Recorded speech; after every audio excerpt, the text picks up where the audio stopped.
All right, so um, we're diving into Operation Barbarossa today. Yeah, Hitler's invasion of the Soviet Union. big one. It's a big one. Yeah, And you guys have been asking for this one for a while, so definitely. we're finally getting to it. Lots to unpack. We've got tons of declassified records, first-hand accounts, and even Oh, some chilling liking to, propaganda, yeah. to kind of get into. I love that stuff. And I think the question that keeps echoing through history is, Yeah. how could Hitler, Right. after years Yeah. of playing nice with Stalin, Yeah. just launch this massive attack? It doesn't make sense on the surface. It really doesn't. Right. Yeah. It's a story of miscalculation and ambition, Oh, yeah.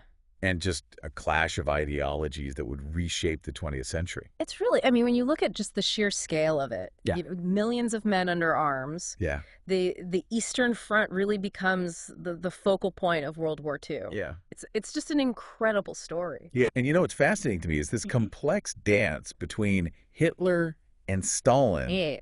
leading up to the invasion. That's a weird one. They were signing pacts, they were making trade deals. It seemed like they were buddies. It seemed like a partnership. Yeah. But underneath it was all this deception Total deception. and conflicting ambitions. Yeah, Stalin was playing his own game. Yeah. And Stalin went to great length to downplay any anti-Nazi Oh, absolutely. sentiment within the Red Army. Yeah, he didn't want to provoke Hitler at all. He even wrote to a newspaper editor Get out. urging them to stop irritating the Germans. What? Can you imagine Yeah. a world leader today saying It's something like that wild. about another dictator? Yeah, it shows you the kind of mindset Stalin had. Yeah. He was playing a very delicate game, Yeah, trying to keep Hitler at bay while he rebuilt the Red Army. that's exactly it. Yeah, after those purges in the 1930s, the Red Army was in shambles. They were devastated. Yeah, he needed time. And that non-aggression pact with Hitler bought him some time. It did, but it was a risky gamble Oh, huge risk. that ultimately backfired It blew up in his face. in a big way. Yeah. And it's even more perplexing Right. when you consider Hitler's long-held views Yeah. about communism and the Soviet state. Yeah, this is where the ideology comes in. Yeah. Hitler was a fanatic. Oh, yeah. He hated communism. That can't count. He outlined his plans Oh, yeah. to dismantle the Soviet Union. Yeah, he called Bolshevism a doctrine of the lowest in civilization. It's just incredible how Stalin could ignore these warning signs. Yeah, well, Stalin was looking at it through his own lens. Okay. He saw the capitalist West as the real enemy, Okay. especially Britain. Okay. He thought Hitler would eventually clash with them, Interesting. and that would buy the Soviet Union even more time. So he's playing this long game, Oh, yeah. but it was a huge miscalculation, Huge miscalculation. fueled by this combination of Yeah. strategic pragmatism and ideological blind spots. He had his blinders on. Yeah. Big time. But before we go too deep into those miscalculations, Okay. we can't ignore another major player, Right. Winston Churchill. Oh, yeah. His defiance in the face of the Nazis played a crucial role here. Absolutely. Churchill's refusal to negotiate with Hitler, Right. his leadership during the Blitz, Yeah. that sent a message. Yeah. Britain wasn't backing down. They were not. No. But that defiance, it pushed Hitler in a different direction. Yeah. He started to see the Soviet Union as his only real obstacle. Interesting. Yeah. So in a way, Churchill's strength You could say that. kind of backfired, It's one way to look at it. and the Nazi propaganda machine just went into overdrive, Oh, yeah. painting Churchill as this warmongering madman. They demonized him. Oh, totally. Yeah. I came across this quote from Goebbels, Oh, Goebbels. his propaganda minister. Right. He said, "England will pay a heavy price for Churchill." Wow. It's chilling. It shows you the power of propaganda. Yeah. It shapes how people see the world. Yeah. And we have to remember, Yeah. we're looking back with hindsight, Right. but at the time it was a very complex situation. Oh, yeah. Things were changing rapidly. Yeah. And decisions were being made Yeah. with incomplete information, Yeah. fueled by fear and ambition. An ideology. Oh, yeah. Lots of ideology. Yeah. And speaking of miscalculations, Yeah. we have to talk about Hitler's overconfidence. His fatal overconfidence. Yeah, he genuinely believed conquering the Soviet Union would be easy. He thought it would be a walk in the park. A walk in the park. I know. It's unbelievable, Crazy. given the size of the country Right. and the historical lessons of Napoleon's disaster. Well, Napoleon's failure in Russia, that should have been a warning sign. Right. But Hitler ignored it. He He did. thought he was smarter. Well, he had this idea Yeah. that the Soviet system was weak Right. and that it would collapse. Yeah, he underestimated the Soviets. He famously What said did he say? all they had to do was kick in the door, Kick in the door. and the whole thing would fall apart. Oh, man. Talk about dangerous overconfidence. It's incredible. It really is. It was partly arrogance, Yeah. but also a fundamental misunderstanding of the Soviet system. Okay. Hitler thought the Soviet people were oppressed, Right.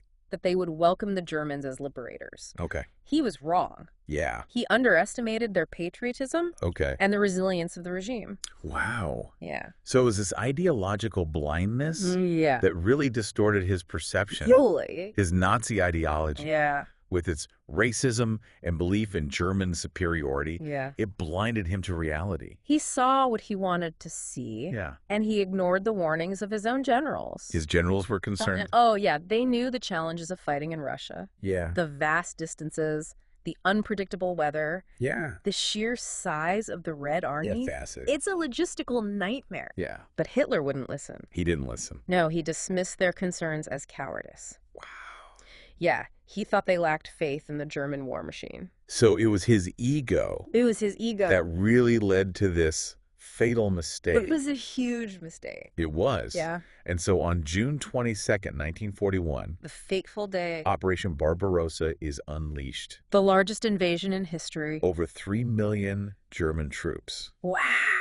along with soldiers from the Axis powers, Yeah. they stormed across the Soviet border. It was a three-pronged assault. Yeah, they're going for Leningrad in the north, Right. Moscow in the center, Yeah. and Kiev in the south. Ambitious. The scale of it is just mind-boggling. It's hard to comprehend. It really is. Yeah. Even the name Barbarossa, Yeah. they chose that very carefully. Oh, yeah. It was a reference to Frederick Barbarossa, Right, the Holy Roman Emperor. yeah, who led the Crusades. Yeah. So Hitler was framing this As a crusade as a crusade against Bolshevism. against Bolshevism, a clash of civilizations. Exactly. And for the Soviets, Yeah. this day would be seared into their memory. June 22nd, 1941. Yeah, a day of infamy. Yeah.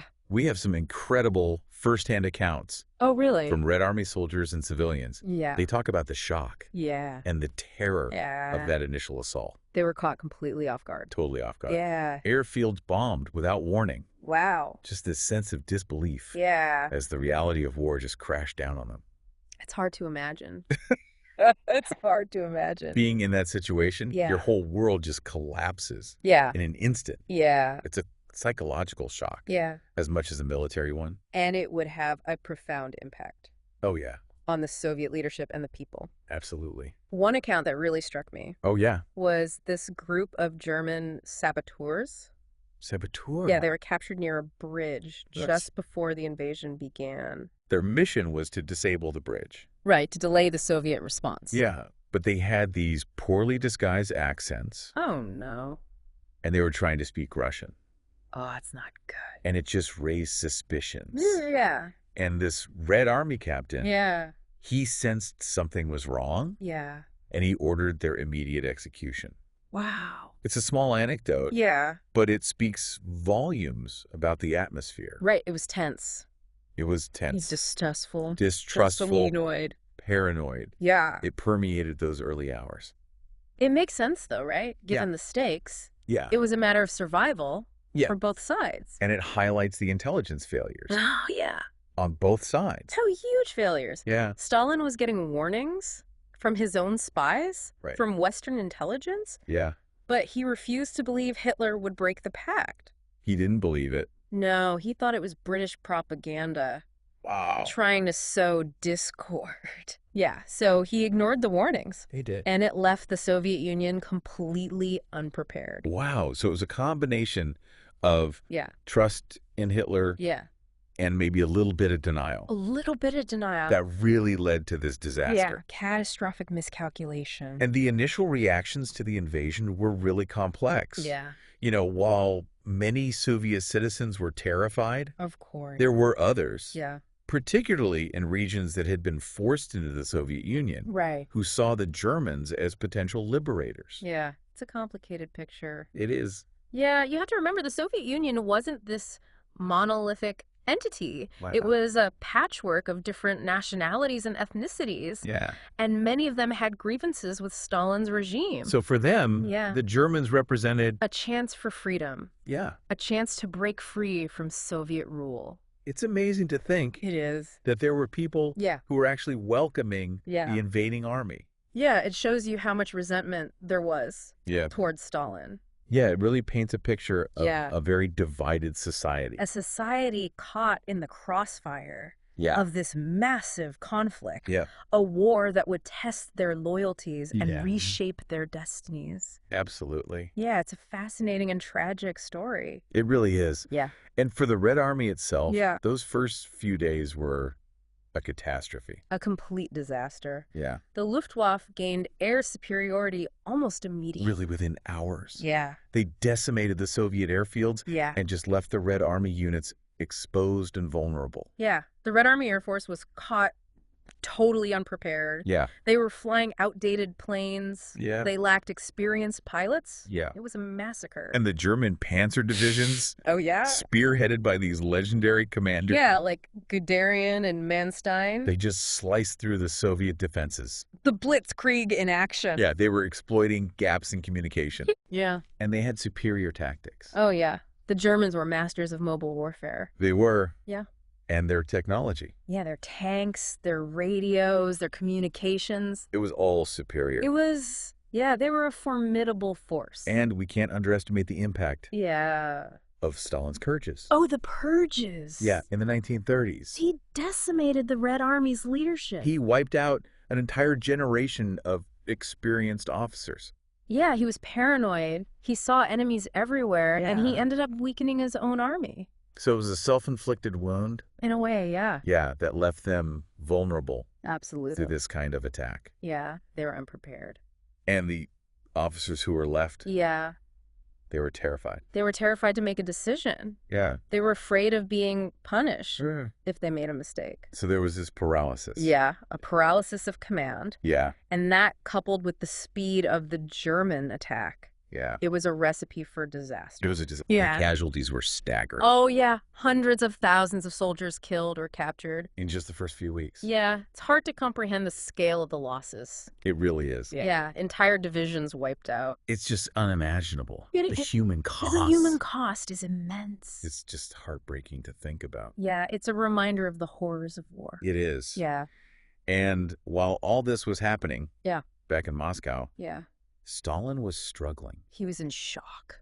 Yeah, he couldn't comprehend Yeah. what was happening. It was too much for him to process. Yeah, he retreated into isolation. Yeah. He couldn't make decisions. He was paralyzed. He couldn't address the nation. He was silent. He was silent. Yeah.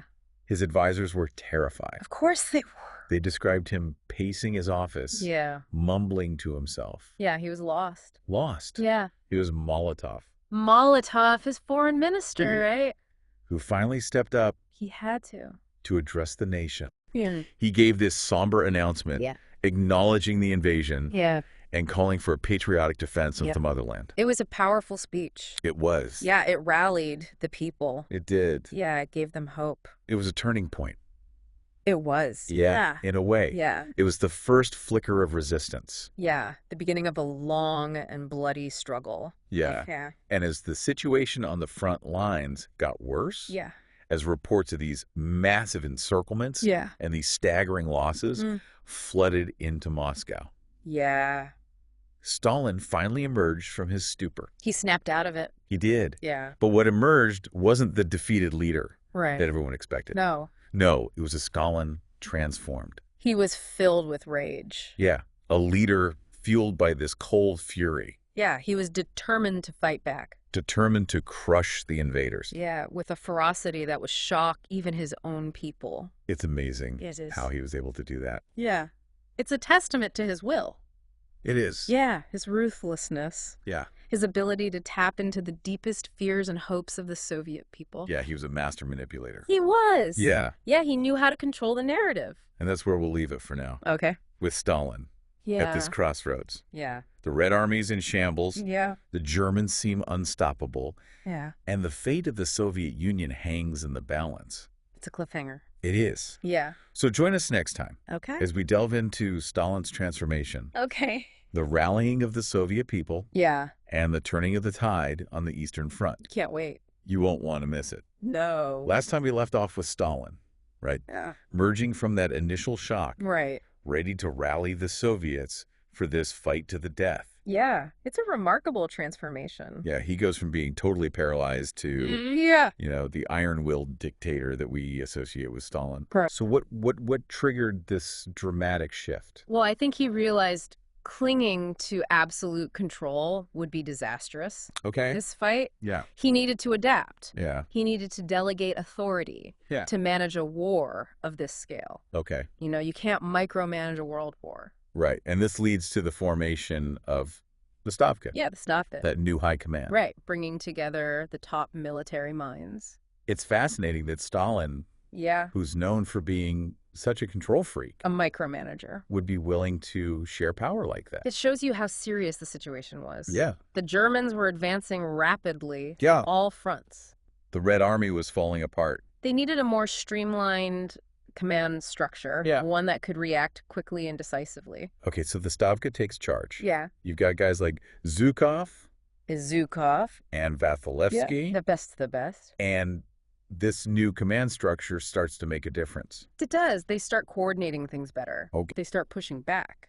Okay, but the Stavka Yeah. is just one piece of the puzzle, right? It is. Stalin also needed to tap into something much more powerful. Okay. The Soviet people's patriotism. Okay, so we talked about how some people in the occupied territories Right. saw the Germans as liberators, Yeah. but for the vast majority of Soviet citizens, Especially ethnic Russians. this was an existential threat. Absolutely. It was a threat to their homeland, to their way of life. And Stalin was a master propagandist. Oh, yeah. He knew how to play the propaganda game. He starts framing this war, Yeah. not as a defense of communism, Right. but as a great patriotic war The Great Patriotic War. for the survival of Mother Russia. It was a brilliant move. It was. It resonated with the people. Yeah. It gave them something to fight for. And he even brings back the Orthodox Church, Really? which he had ruthlessly suppressed for years. Yeah. He was an atheist. He was. But he knew the power of religion Yeah. to unite the people. It was a stroke of genius. It was from a propaganda perspective. It was. Mm. It was cynical but effective. So by appealing to religious faith Yeah. and national pride, Right. Stalin was able to unify the Soviet people. Yeah. He brought them together Yeah. under a common cause. And millions answered the call. They did. They volunteered for the army. Yeah. They were ready to sacrifice everything. To defend their homeland. Ah. And those sacrifices were immense. Oh, yeah. The early battles of Barbarossa were incredibly bloody. Yeah, millions of casualties on both sides. Millions. It's just hard to comprehend. The scale of the carnage is unimaginable. The Battle of Smolensk, for example. Smolensk, That was a brutal 2-month slugfest. a meat grinder. The Red Army outnumbered, Yeah. outgunned, Yeah. but they fought with incredible tenacity. They slowed the Germans down. Yeah. They bought precious time. To evacuate Moscow. Yeah. So it was a Pyrrhic victory. A costly victory. But it showed that the Soviets were not going to back down. They had a will to resist. That the Germans had not anticipated. They underestimated the Soviets. They did. Big time. And it gave the Soviets what they needed most. Time to regroup, To reorganize. to prepare. So while the Germans were winning battles, Right. that blitzkrieg Yeah. was starting to lose momentum. It was the vast distances, Yeah. the fierce resistance, Yeah. the logistical nightmare. Taking a toll. It was wearing them down. And then you have the wild card, A Russian winter. the Russian winter, Yeah. which Hitler had so arrogantly dismissed. He thought he could conquer Russia before winter set in. He thought it'd be a quick victory. He was wrong. He was wrong. As temperatures plummeted, Yeah. the Germans were caught unprepared. They weren't ready for that kind of cold. No, they didn't have the right equipment. Yeah. They didn't have the right clothing. Their vehicles froze. Yeah. Their supply lines were stretched thin. And their morale plummeted. I can only imagine. It was a nightmare for them. No winter uniforms. Frostbite was rampant. It must have been hell. It was. And the Soviets, Yeah. who were used to fighting in those conditions, Right. they launched a series of counteroffensives. Yeah. Most notably, The defense of Moscow. the defense of Moscow. They pushed the Germans back. Wow. They shattered the myth of Nazi invincibility. That must have been a huge blow to the A Germans. psychological blow. Yeah. Yeah. They thought they were unstoppable. And suddenly they're facing this determined enemy. Right. In these brutal conditions. It was a turning point. A turning point in the war. Yeah, the Germans were now on the defensive. Yeah. Their blitzkrieg had failed. And the Soviets? Yeah. They had proven that they could withstand the might of the Wehrmacht. Yeah, it was a victory for resilience. Yeah. For adaptability. And for the sheer will to survive. Wow. And for Stalin. Yeah. This must have been a moment of vindication. Yeah, he had weathered the storm. His regime had survived. And the Red Army was showing signs of life. They were coming back. But the war was far from over. Oh, no, this was just the beginning. Yeah. The Eastern Front would continue to be a bloodbath for years to come. Millions more would die. Millions. Cities would be destroyed. Yeah, the scars of this conflict Yeah. would last for generations. It's a sobering thought. Yeah. The scale of the suffering. Yeah. The human cost. Yeah. It's hard to grasp. It's beyond our comprehension. And as we delve into those later stages of the war, Yeah. we'll see how Stalin's leadership, Okay. for all its flaws Yeah. and brutality, Yeah. played a key role in the Soviet victory. He was a complex figure. He was. A tyrant. Yeah. But also a brilliant strategist Okay. in his own twisted way. So that's a story for our next deep dive. Okay. Make sure you subscribe so you don't miss the conclusion The final chapter of this epic tragic saga. Yeah. We'll be unpacking those pivotal battles, the strategic shifts, Yeah. and the human stories The human stories are what make history come alive. that define the Eastern Front. It's gonna be good. It's going to be good. Yeah. Welcome back to our deep dive on Operation Barbarossa. Yeah. So last time, Yeah. we talked about how the tide was turning on the Eastern Front. Right. The blitzkrieg had stalled. Yeah. The Soviets were digging in. They were fighting back. Oh, yeah. And winter was setting in. That Russian winter. Yeah. Not good for the Germans. Not good at all. No. But this was just the beginning Oh, yeah. The hard part was yet to come. of a long Yeah. and brutal struggle. The real meat grinder. It was. Yeah. And what really strikes me about this period of the war Yeah. is how the sheer scale of the Eastern Front Right. just transforms the whole nature of the conflict. It becomes a war of attrition. Yeah. Just this grinding, relentless battle Yeah. for every inch of territory. Millions of soldiers Yeah. clashing in these battles that span hundreds of miles. It's hard to even imagine It is. the scale of it. The casualties are just unimaginable. Imaginable. It's a stark contrast to those early victories. Right, those quick victories. Yeah, those lightning strikes. Yeah, the blitzkrieg. The blitzkrieg. It was over. It was over. Yeah. And I mean, just logistically, Yeah. it's mind-boggling. It's a nightmare. Millions of men under arms. Yeah. These vast quantities of supplies. And the weather. Oh, yeah. The weather's a factor. Mud, snow, freezing temperatures. How did they even manage to sustain a conflict like this for so long? Well, both sides had incredible industrial capacity. Yeah. Their factories were churning out tanks and planes and guns Yeah. nonstop. It was this race of production. It was an industrial war. Yeah. Yeah, the entire economies of both nations Yeah. were focused on the war effort. And for the Soviets, Yeah. their manpower and resources Right, their vast reserves. were just crucial. They could absorb these huge losses and still keep fighting. They just kept throwing men at the problem. Yeah, it was a brutal strategy, It was. but it worked. And we can't forget about ideology. Right. For the Soviets, this wasn't just about territory. It was about survival. It was about survival. Yeah, they were fighting for their way of life. Yeah, they saw this as, A fight against fascism. an existential threat. Yeah. And that ideology, Yeah. it really fueled their resilience. It gave them the strength to endure Yeah. unimaginable hardships. And what about Stalin